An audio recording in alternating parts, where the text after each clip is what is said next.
নির্বাচন কমিশন যেহেতু গঠন করা হয়ে গেছে, তাই আর বিলম্ব না করে চলতি বছরের জুলাই-আগস্টের মধ্যে নির্বাচন করা সম্ভব বলে জানিয়েছেন বিএনপির মহাসচিব মির্জা ফখরুল ইসলাম আলমগীর।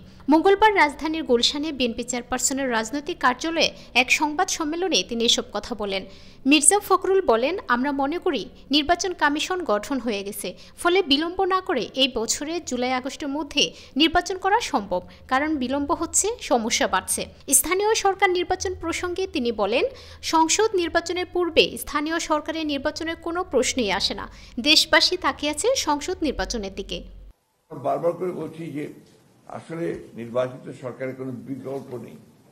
এটা গণতন্ত্রে এটাই হচ্ছে সবচেয়ে ইম্পর্টেন্ট বিষয়। তো সেই ক্ষেত্রে আমরা মনে করি যে এই বছরই মাঝামাঝি সময়, অর্থাৎ আপনার জুলাই আগস্ট এর মধ্যেই নির্বাচন সম্ভব।